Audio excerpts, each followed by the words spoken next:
साचा रहे, वही बोध और वही शोध गही, तब प्राप्ति हो स्थिति वही।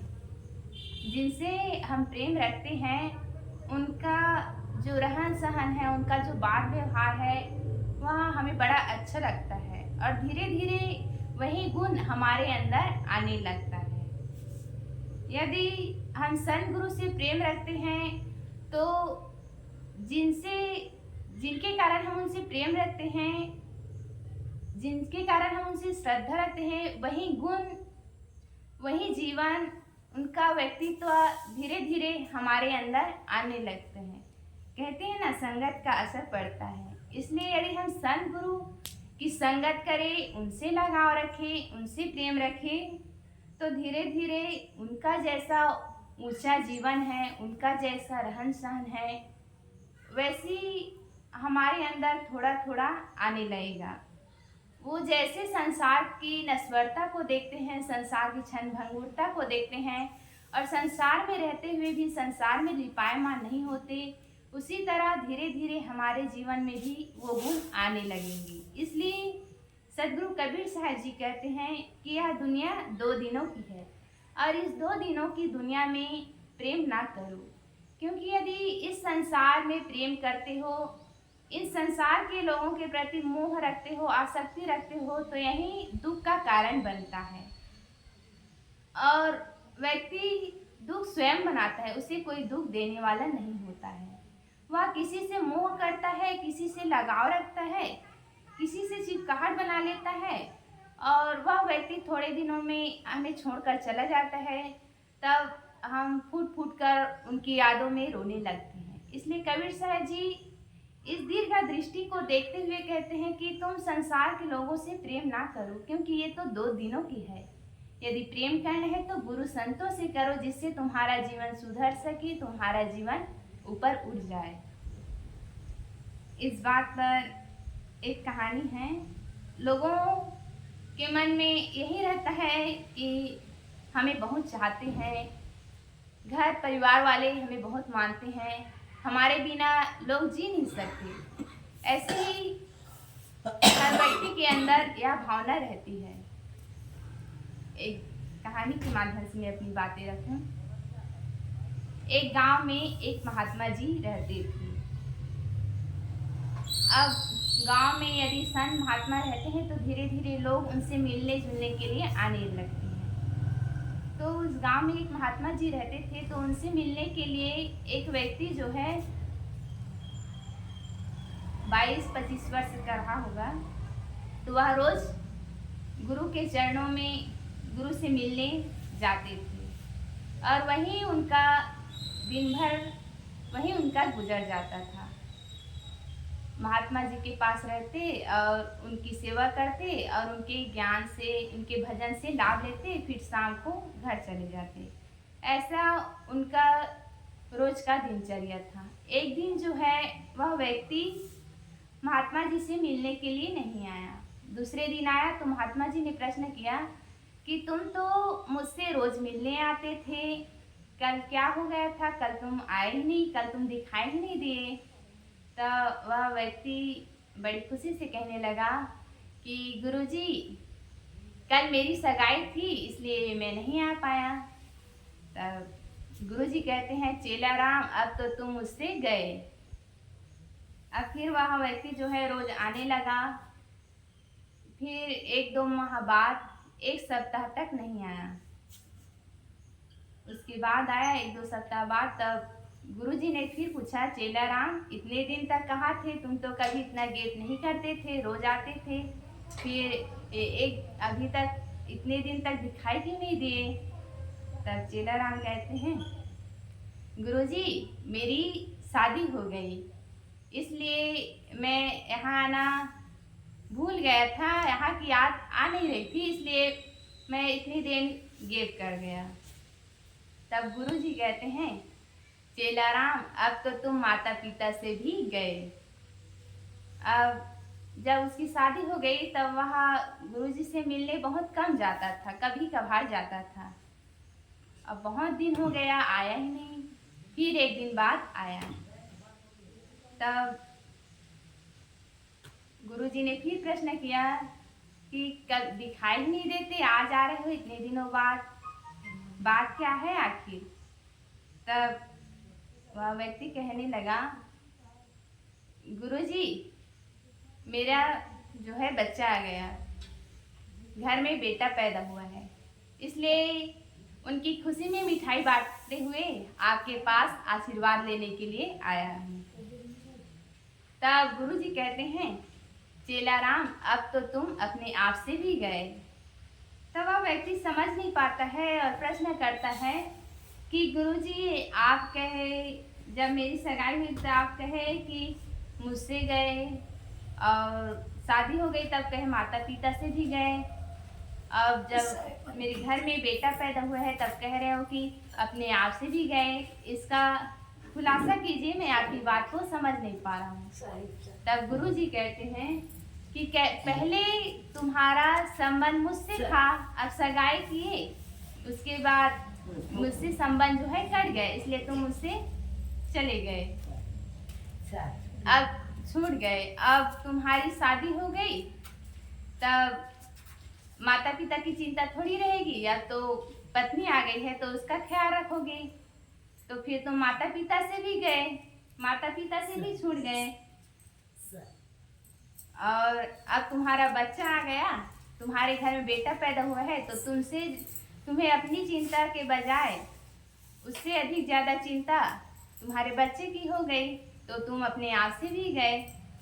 तब चेला जो है वह समझ नहीं पाता है, वह कहता है कि गुरुजी आप क्या बात करते हो, मेरी माता जी मुझे यदि ना देखे तो भोजन नहीं करती है, और मेरी पत्नी जो है वह मुझे खिलाए बिना कभी खाती नहीं है, और मेरा बेटा जो है यदि मैं उसे गोद में ले लेता हूँ तो सारे दिन का थकावट जो है वह दूर हो जाता है, सब मुझसे बहुत प्रेम करते हैं, और आप कहते हो कि सब छूट गए, ऐसी बात नहीं है, सब मुझसे बहुत प्रेम करते हैं, मेरे बिना कोई जी नहीं सकता।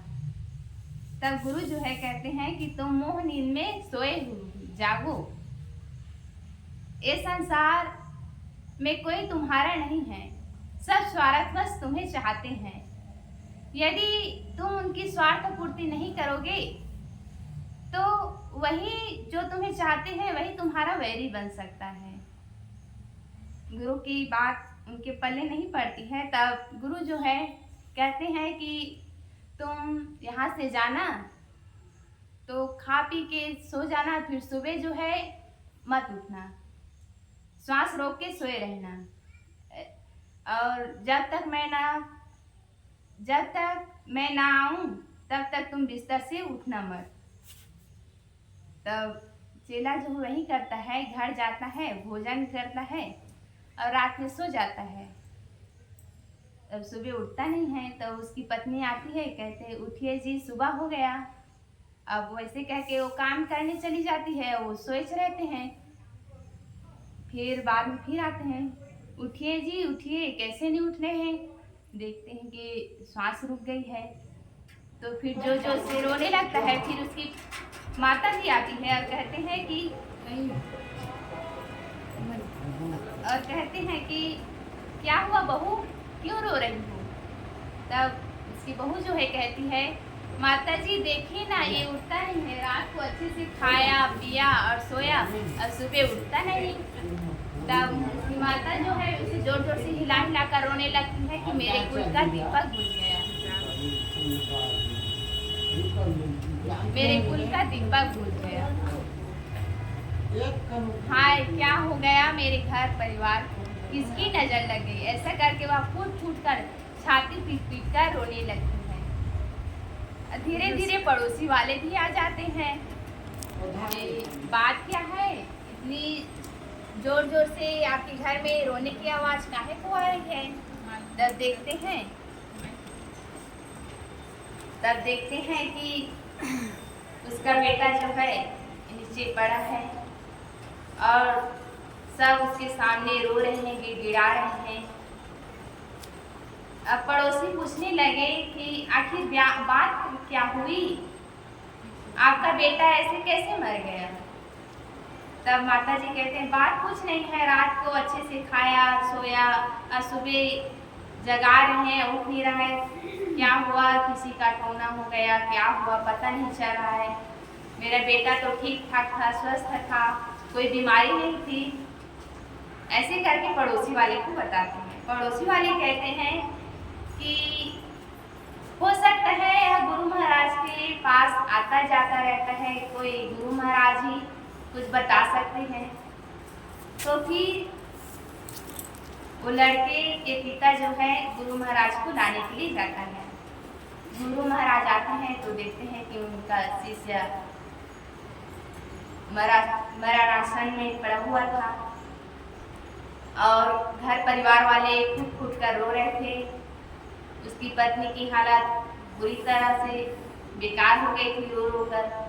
माता पिता भी बड़े सदमे में थे। तब गुरु महाराज कहते हैं कि तुम लोग इतने दुखी हो इनके चले जाने पर। चेले जी, मेरा जो चेला था वह इस संसार से चला गया, इस कारण तुम दुखी हो, लेकिन मैं इसे जिला सकता हूँ, मैं अपने चेले राम को जिला सकता हूँ। एक लोटा दूध लाओ। अब एक लोटा दूध लाया गया और कहा कि इस दूध को पिएगा, जो व्यक्ति इस दूध को पिएगा फिर जो चेला है वह जग जाएगा। तब उसकी पत्नी दौड़ कर आई, कहे ला ला ला महाराज, मैं पीऊंगी दूध। महाराज जी कहने लगे पियोगे पियोगे, लेकिन इतनी हड़बड़ी नहीं है, पहले मेरी बात तो सुन लो, सबको मौका मिलेगा। उसकी माता जी आई और कहने लगी महाराज जी दूध को हमें दो, हम ही पिएंगे, क्योंकि हमने ही इसको 9 महीने तक कोख में रखा था। फिर उसके पिताजी आए दौड़ कर कहने लगे तुमने तो 9 महीने तक कोख में ही रखा था, लेकिन मैंने इसका पालन पोषण किया, इसकी शादी ब्याह की, सारा पालन पोषण का काम तो मैंने ही किया है, इसको दूध को पीने का अधिकार मुझे ही है। तब महाराज जी कहते हैं कि पहले मेरी बात पूरी तरह से सुन तो लो कि मैं कहना क्या चाहता हूँ। ये दूध को जो पिएगा तब वह हुआ व्यक्ति उड़ जाएगा, लेकिन इस दूध को जो पिएगा वह मर जाएगा। अब धीरे धीरे थोड़ा व्यक्ति जो है महाराज से दूर होने लगे। तब महाराज जी ने कहा कि कहाँ है उनकी पत्नी जो कह रही थी दूध मैं पीऊंगी, मैंने इनके साथ 7 फेरे लिए हैं, मैं इसकी अर्धांगिनी हूँ। तो पत्नी आती है और कहती है महाराज जी हमने इसके साथ 7 फेरे जीने के लिए लिए थे, मरने के लिए थोड़ी लिए थे। ऐसे करके वह दूर चली जाती है। अब फिर माता जी को कहती है कि कहाँ गए 9 महीने तक जो कोख में रखी थी, माता जी कहाँ है। तब माता जी आई और कहने लगी महाराज जी हम इस दूध को पी लेते, लेकिन हमारे आगे पत्नी धर्म आ गए। अब मैं इस दूध को पी जाऊंगी तो मैं मर जाऊंगी और मेरे बिना जो मेरा पति है वह जिंदा नहीं रह सकती, उनका हाल बेहाल हो जाएगा। तब उसके पिताजी को कहते हैं कि कहाँ गए जो इनका पालन पोषण किए, इनको बड़ा किए, उंगली पकड़ कर चलना सिखाए। तब पिताजी आते हैं और कहते हैं जो माता जी की प्रॉब्लम है सेम प्रॉब्लम मेरा भी है, वही है ऐसे, वही सेम प्रॉब्लम मेरा भी है, ऐसे कहते हैं। तब महाराज जी अब कहते हैं अब इस दूध को कौन पिएगा। धीरे धीरे पड़ोसी भी उधर से खसकने लगे कि महाराज जी लोटा हमारी तरफ ना कर दे। तब अब मामला बड़े गड़बड़ हो गया कि दूध कौन पिए, कौन इस व्यक्ति को जिलाए। तब महाराज जी ने कहा कि अच्छा ये दूध मैं पीऊँगा तो कैसे रहेगा। तो सभी लोग कहे महाराज जी अति उत्तम, पी लीजिए, आपका तो कोई आगे है ना पीछे है, आप यदि पी लेंगे तो मेरा बेटा जो है वह जिंदा हो जाएगा। मैं आपके नाम से ना नदी किनारे बड़ा मूर्ति रखूंगा और उसकी रोज पूजा करूंगा और आपके नाम से साल में भंडारा भी करूंगा। ऐसे करके वो बड़ी बड़ी बातें करने लगे घर परिवार वाले। तब जो संत थे, जो गुरु थे, वो उस दूध को पी लेते हैं और वह व्यक्ति जो मरने का नाटक किया था मरा तो नहीं था, तो वह उठ खड़ा होता है तब महाराज जी भी ऐसे नाटक किए थे कि संसार में जो प्रेम तुम करते हो लोगों के प्रति, जो तुम सोचते हो कि ये मेरे बिना नहीं जी सकते, इनका हाल अब देख चुके ना, अभी भी मोह नींद बाकी है क्या? अब चलो मोह नींद खुल गई है तो मेरे साथ। तब वह व्यक्ति उठकर गुरुजी के साथ चलने लगा। तो यही हालत हम सब की है, हम सब भी इसी मोह नींद में पड़े हुए हैं। हम सबको भी एक परिवार के लोग बड़े प्रेमी दिखाई देते हैं, लगते हैं कि ये हमारे बिना एक पल भी नहीं रह पाएंगे, लेकिन बात ऐसी नहीं है। संसार की वास्तविकता ऐसी नहीं है। दुनिया में किसी के चले जाने पर कोई व्यक्ति 10 दिन 20 दिन सालों दुखी रहता है, लेकिन उसके बगैर जी ना सके ऐसा हो नहीं सकता। सब व्यक्ति अपना जीवन गुजर की क्रिया कर लेते हैं, बस हमें लगता है कि हमारे बिना कोई जी नहीं सकते। तो सदगुरु कबीर साहब जी की साखी हमें यही बताती है कि यह दुनिया 2 दिनों की है, इसमें लगाव ना रखे, इससे चिपकाहट ना रखे। जो अपना कर्तव्य है उसे करते जाए और कहीं भी अपनी आसक्ति ना बनाए, क्योंकि यही आसक्ति ही बंधन का कारण बनती है और यही आसक्ति ही हमें चारों खानियों में भटकाती है। यदि प्रेम करेंगे तो संत गुरु से करें, यदि प्रेम करना है तो संत गुरु से करें। संत गुरु से यदि प्रेम करते हैं तो ये जो भटकाव है, संसार के जो आवागमन में पड़े हैं, इनसे हम बच जाएंगे और हम कल्याण की दिशा में आगे बढ़ सकते हैं। इन चारों खानियों के चक्कर से बच सकते हैं। जन्म मरण के दुख से हमें छुड़ाने वाले संत गुरु हैं। तो हमें यदि प्रेम रखना है, श्रद्धा रखना है तो संत गुरु के प्रति रखें। सदगुरु की कबीर साहब जी की साखी यही बताती है। मैं इतना कहकर अपनी वाणी को विराम देती हूँ। बोलिए सदगुरुदेव की जय। बहुत धन्यवाद। बहुत सुंदर कहानी आप सबके बीच रखी और सदगुरु कबीर साहब की